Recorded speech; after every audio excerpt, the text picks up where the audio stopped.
Let's start chapter number 1 fractions of term 2. ठीक है. Fractions means what? Fraction means किसी भी होल पार्ट को जब हम इक्वली डिवाइड करते हैं इक्वल पार्ट में, तो हम एक पार्ट को उसका फ्रैक्शन बोलते हैं होल का. जैसे कि एक सर्कल है, उसको हमने ये 4 पार्ट में इक्वल सपोज ये इक्वल है, तो किसी भी एक पार्ट के बारे में जब हम बोल रहे हैं तो ये बोलेंगे कि ये जो है 1/4 है इस सर्कल का. इस सर्कल का 1/4 भाग है, 4th पार्ट है. ठीक है. तो ये जो हमने लिखा 1/4, तो ये 1/4 जो है वो फ्रैक्शन है. फ्रैक्शन मीन्स नंबर जिसमें न्यूमरेटर और डिनोमिनेटर प्रेजेंट हो. न्यूमरेटर मीन्स ऊपर के पार्ट को न्यूमरेटर बोलेंगे और डिनोमिनेटर नीचे. ये याद रखिए टर्म्स, डी से डाउन होता है इसलिए डाउनवर्ड्स वाला याद रखिए डिनोमिनेटर, तो अपने आप आपको न्यूमरेटर याद रहेगा. Numerator by denominator. ठीक है. तो ये फ्रैक्शंस कहलाएंगे. Okay, clear? तो सिंपल है, फ्रैक्शन न्यूमरेटर डिनोमिनेटर, न्यूमरेटर ऊपर डिनोमिनेटर नीचे. एक्सरसाइज 1 बहुत इजी है. Write the following fractions in numbers. तो हमें नंबर्स मिलते हैं जैसे 2/5 यानी 2/5, 4/7 यानी 4/7. बहुत इजी है. Write the numerator and denominator of each of the following fraction. ये फ्रैक्शन दिए हुए हैं, आपको इसमें डैश करके नेमिंग करनी है कि कौन सा न्यूमरेटर है कौन सा डिनोमिनेटर है. ठीक है. तो हर जगह डैश लेके आप लिख दीजिए कि ये यहाँ 3 न्यूमरेटर है, 5 डिनोमिनेटर है, 2 numerator 7 denominator. Okay. Shade the figure to show the given fraction. यहाँ फ्रैक्शन दिया हुआ है और ये फिगर दिया हुआ है. फ्रैक्शन है 7/16. तो यहाँ देखिए ये 16 जो नीचे है ये टोटल 16 होंगे बॉक्सेस. ठीक है. तो ये टोटल 16 है और इसमें से आपको 7 कलर्ड कर देना है, शेड करना है. Shade the figure to show the given fraction. यानी 7, आप कोई भी 7, ये 4 5 6 7, ये 4 5 6 7, ये 4 5 6, कोई भी 7 कहीं से भी आप 7 कलर करो 7 बॉक्सेस को, तो ये फ्रैक्शन आपको दिख जाएगा 7/16. देन ये 5/8 है, तो यहाँ देखिए ये 8 पार्ट होगा टोटल, 1 2 3 4 5 6 7 8 है ना. तो इसमें से 5 पार्ट है, आपको कलर करना है, शेड कर देना है पेंसिल से या क्रेयॉन से. Fine. Now right the fraction for the shaded parts. अब यहाँ जस्ट इसका अपोजिट है, यहाँ शेडेड पार्ट्स दिया हुआ है, शेड किया हुआ है और आपको इसमें फ्रैक्शन लिखना है. तो टोटल अब पहले काउंट कर लो आप कितने हैं. ये 6 है टोटल, तो नीचे आप 6 लिख दो और उसमें से कितने शेड किए हुए हैं 3, तो ऊपर 3 हो गया, तो 3/6. ओके. ये टोटल कितने हैं 10 है. 10 में से कितने पार्ट कलर किए हुए हैं, तो ये 4 5 6 7, तो 7/10. Okay, clear? अब आगे हम देखते हैं किसी भी फ्रैक्शन को उसके लोएस्ट टर्म पे कैसे ले जाना है. मान लीजिए 4/8 है, तो 4/8 देखिए 2 से दोनों कॉमनली कट होगा. 2 2 जा 4, 2 4 जा 8, यानी 2/4 आ गया. ये अभी भी कट हो रहा है 2 से, तो 2 1 जा 2, 2 2 जा 4, तो 1/2 जो है इसका लोएस्ट टर्म है. और ये इक्विवेलेंट है सब है, मतलब एक ही है, बस लिखने में अनुपात अलग अलग है, रेशियो अलग अलग है. तो रिड्यूस 16/30, ये बहुत इंपॉर्टेंट पार्ट है इस चैप्टर का. 16/36 टू इट्स लोएस्ट टर्म. अभी एक फ्रैक्शन दिया हुआ है आपको 16/36, इसको आपको लोएस्ट टर्म में रिड्यूस करना है. तो कैसे हम करते हैं लोएस्ट टर्म पे? तो सबसे पहले इन दोनों का आप अलग अलग एचसीएफ, दोनों का आप एचसीएफ निकाल लो. एचसीएफ याद है ना, पिछली चैप्टर में हमने किया है. 16 और 36 का आपने निकाल लिया, तो आपको 16 का आया 2 × 2 × 2 × 2 और 36 का आया 2 × 2 × 3 × 3. अब एचसीएफ निकालना है, हाईएस्ट कॉमन फैक्टर. ठीक है. तो इसमें आ गया यानी 2, इन दोनों में से 2 हमने लिया, इन दोनों में से 2, तो 4 इज द एचसीएफ. जिस तरह से आप एचसीएफ निकालते थे याद से वैसे निकालिए एचसीएफ. ठीक है. एचसीएफ निकालने के बाद 16 और 36 को हम दोनों को डिवाइड कर दिया उसी एचसीएफ से. 4 से 16 को भी डिवाइड किया और 36 को भी 4 से डिवाइड किया. तो आंसर क्या हो गया, 4 4 जो 16 होता है और 4 9 जा 36, तो 4/9. अब ये फर्दर डिवाइड है, डिविजिबल है किसी से नहीं. ठीक है. जब भी आप डिवाइड करोगे एक ही नंबर से आपको ऊपर भी करना है नीचे भी करना है. तो वो आपका लोएस्ट टर्म हो गया उसके लिए। ओके, ये हो गया आपका लोएस्ट टर्म ढूंढना। जब कोई फ्रैक्शन दिया हुआ है और उसको आपको लोएस्ट टर्म ढूंढना है तो एचसीएफ निकालिए और एचसीएफ से फिर डिवाइड कर दीजिए ऊपर नीचे, तो जो आएगा आंसर वो आपका लोएस्ट टर्म होगा उसका। अब है इक्विवेलेंट फ्रैक्शन, आपको जानना है। यहाँ देखिए फाइंड टू, ये एक नंबर दिया हुआ है 1/4 फ्रैक्शन है और फ्रैक्शन के 2 इक्विवेलेंट फ्रैक्शन निकालने हैं आपको। तो क्या करोगे, आपने न्यूमरेटर और डिनोमिनेटर दोनों को मल्टीप्लाई कर दिया एक ही नंबर से। हमने 2 से स्टार्ट किया, 1 से तो सेम ही नंबर आएगा इसलिए 1 को हमने इंक्लूड नहीं किया है। 2 से हमने कर दिया तो एक इक्विवेलेंट फ्रैक्शन आ गया। हमें दूसरा भी इक्विवेलेंट फ्रैक्शन चाहिए तो हमने 3 से दोनों ऊपर नीचे मल्टीप्लाई कर दिया, तो 1 3 जा 3, 4 3 जा 12। यहाँ भी किया तो 2 1 जा 2 और 4 2 जा 8। ओके, तो हमें जो आया नंबर 2/8 और 3/12 ये इक्विवेलेंट है तीनों। अब क्या है, एक फ्रैक्शन दिया हुआ है और आपको इसका इक्विवेलेंट फ्रैक्शन निकालना है 4/18 का। ठीक है, तो हमने डिवाइड कर दिया 2 से क्योंकि डिवाइड हो रहा है। फाइन ना, आप इसको मल्टीप्लाई भी कर सकते थे ऊपर नीचे दोनों, और बड़े नंबर दिखते हैं इसलिए हमें दिख रहा है कि ये कट हो रहा है इसलिए हमने डिवाइड कर दिया 2 से। तो इक्विवेलेंट फ्रैक्शन जो है आप मल्टीप्लिकेशन या फिर डिवीजन दोनों के थ्रू कर सकते हो, आंसर आ सकता है इक्विवेलेंट फ्रैक्शन का। ओके,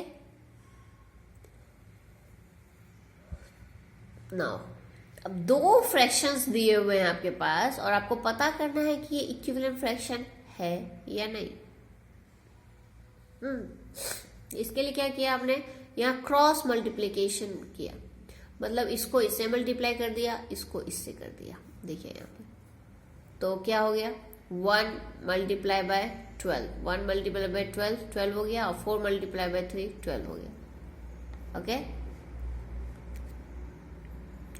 तो multiply the numerator of the first fraction with the denominator of the second. हमने जो किया, एक न्यूमरेटर दूसरा डिनोमिनेटर, पहला डिनोमिनेटर दूसरे का न्यूमरेटर।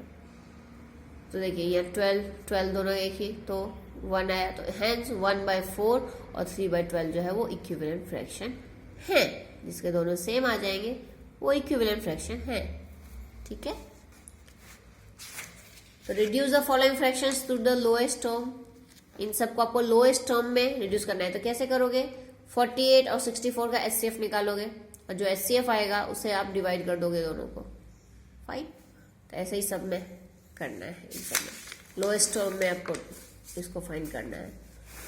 अब क्या है, write the fraction for the shaded portion. ये पिक्चर है और इसमें शेड किया हुआ है, तो टोटल काउंट कीजिए आप कितने पार्टीशंस है, 1 2 3 4 5 6 है और 6 में से कितने शेड किए हुए 2, तो 2/6। ठीक है, जबकि ये क्या है, टोटल काउंट कीजिए 1 2 3 4 5 6 12 और कितने शेड किए हुए हैं, ये है 4/12 जबकि ये है 2/6। ठीक है, तो ये मैं आप इसको राइट येस और no if the fraction are equivalent और नॉट। अब ये आपको पता करना है कि इक्विवेलेंट है या नहीं, तो 2 में इक्विवेलेंट है या नहीं 2 फ्रैक्शंस करने के लिए क्या करोगे आप, हम क्रॉस मल्टीप्लाई करें तो क्या हो जाएगा, ये 12 2 जा 24 और 6 4 जा 24। देखिए 24 आ गया दोनों का, यस इट इज इक्विवेलेंट, तो यस आएगा यहाँ आंसर।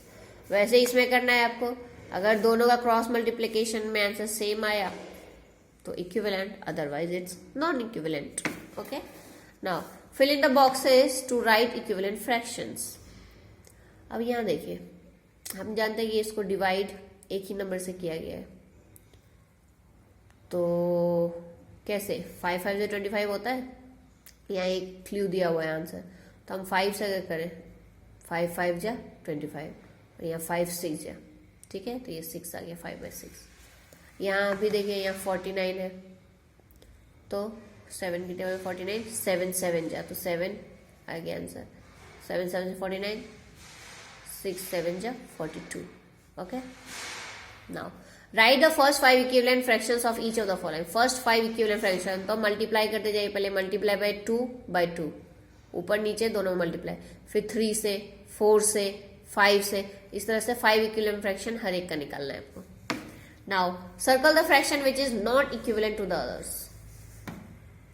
सब में आपको पता करना है कि इक्विवेलेंट है या नहीं, ठीक है। इक्विवेलेंट अगर नहीं है, जो नहीं है इक्विवेलेंट, उसमें आपको सर्कल करना है। फाइन ना।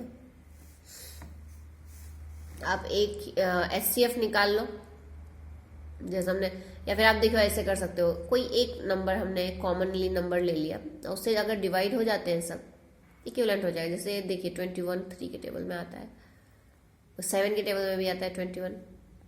7 3 जब मैं कर सकती हूँ, 7 3 जा 21, 7 7 जा 49, 3/7 आया, 3/7 आ गया। ये भी 3/7 हो जाएगा। देखिए 3 3 जा 9, 3 7 जा 21, लेकिन ये नहीं होगा 3/7। देखिए ये क्या 3 4 जा 12, तो ये अलग है। ओके, आपको इक्विवेलेंट इस तरह से निकालना है। Now find N equivalent fraction of 3/7। आपको 3/7 का इक्विवेलेंट फ्रैक्शन निकालना है जिसका न्यूमरेटर 15 है और दूसरे का डिनोमिनेटर 42 है, ठीक है। तो इसका न्यूमरेटर दिया हुआ है तो 15 बाय समथिंग ये आपको निकालना है नीचे का, और यह डिनोमिनेटर दिया हुआ है तो आपको ऊपर का पार्ट निकालना है, ठीक है। ओके, तो ये जैसे न्यूमरेटर 15 है तो 3 5 जाम जानते हैं 15 होता है, तो नीचे भी आप 5 से मल्टीप्लाई कर दो। फिर ये देखिए डिनोमिनेटर 42 है तो हम जानते हैं 7 6 या 42 होता है, तो यहाँ भी आप 6 से कर दोगे तो हो गया। Now check whether the following fractions are equivalent using cross multiplication method. Cross multiply कीजिए और पता कीजिए कि ये इक्विवेलेंट फ्रैक्शन है या नहीं, ठीक है। नाउ टाइप्स ऑफ फ्रैक्शन कौन कौन से होते हैं। नंबर 1, लाइक फ्रैक्शन का मतलब क्या है, जिसके डिनोमिनेटर सेम होते हैं वो लाइक फ्रैक्शंस कहलाते हैं। अनलाइक फ्रैक्शन, जिसके डिनोमिनेटर अनलाइक हो, अलग हो, ठीक है। यहाँ सिर्फ अभी डिनोमिनेटर देखना है आपको, ऊपर के बाद न्यूमरेटर नहीं। लाइक फ्रैक्शन, अगर कोई पूछ रहा है व्हाट आर लाइक फ्रैक्शन, तो लाइक फ्रैक्शन का मतलब डिनोमिनेटर सेम है, ऊपर कुछ भी हो सकता है। अनलाइक फ्रैक्शन, नीचे देखिए, ऊपर तो कुछ हो भी सकता है, नहीं भी नथिंग, मतलब ऊपर से हमें कोई मतलब नहीं है, नीचे अगर अलग अलग है यानी वो अनलाइक फ्रैक्शन है। यूनिट फ्रैक्शन का मतलब जिसका भी न्यूमरेटर 1 है, 1 बाय समथिंग, वो हमें यूनिट फ्रैक्शन कहलाता है वो, ठीक है। नाउ प्रॉपर फ्रैक्शन का मतलब fractions whose numerator is less, जिसका न्यूमरेटर जो है वो छोटा होगा डिनोमिनेटर से, ठीक है। न्यूमरेटर छोटा होगा डिनोमिनेटर से, ऊपर वाला छोटा होगा नीचे वाले से, ठीक है। Numerator is always less than denominator, it is called proper fraction, ठीक है। प्रॉपर फ्रैक्शन हमेशा 1 से छोटा होता है, मतलब पॉइंट में होता है उसका आंसर। और इम्प्रॉपर फ्रैक्शन क्या है, सिंपल, जिसका न्यूमरेटर बड़ा होगा डिनोमिनेटर से वो इम्प्रॉपर कहलाएगा। मिक्स्ड फ्रैक्शन क्या होता है, देखिए जब एक इम्प्रॉपर फ्रैक्शन मतलब जिसका न्यूमरेटर बड़ा है डिनोमिनेटर से, when expressed as a whole number and a proper fraction is called a mixed fraction. Whole number और प्रॉपर फ्रैक्शन में जब हम दर्शाते हैं एक इम्प्रॉपर फ्रैक्शन को, मतलब इन शॉर्ट आप मिक्स्ड फ्रैक्शन को समझ लो, इस तरह से लिखा होता है 1 1/4, इस तरह से, ये सारे मिक्स्ड फ्रैक्शन है। मतलब एक होल नंबर में रहता है और दूसरे फिर उसके फ्रैक्शन में रहेंगे। कैसे, जैसे देखिए 5/4 है, इसको आपको मिक्स्ड फ्रैक्शन में चेंज करना है तो क्या होगा, सबसे पहले तो आप इसको देखो, इसको प्रॉपर में करने की हम कोशिश करते हैं। इसमें से एक हमने हटा दिए, 5 को 1 + 4 लिख सकते हो आप, ठीक है। तो 1 + 4 है गया, तो 1 + 4, ठीक है, by 4, और 4 को दोनों के नीचे कर दो, 1/4 और 4/4, तो यहाँ देखिए वही किया, 4/4 प्लस का साइन तो है ही, और 1/4, 4/4 का मीन्स 1, क्योंकि 4 से आप कट कर दोगे, अगर 4 1 जा 4 और 4 1 जा 4, 1 हो गया इसका मतलब, तो ये रहा 1, तो 1 + 1/4, इसको हम 1 1/4 लिख सकते हैं, ठीक है। ये हो गया आपका मिक्स्ड फ्रैक्शन। मिक्स्ड फ्रैक्शन मतलब एक होल नंबर रहेगा और दूसरा फ्रैक्शन में रहता है। ठीक है, for today it is for this, okay, till this.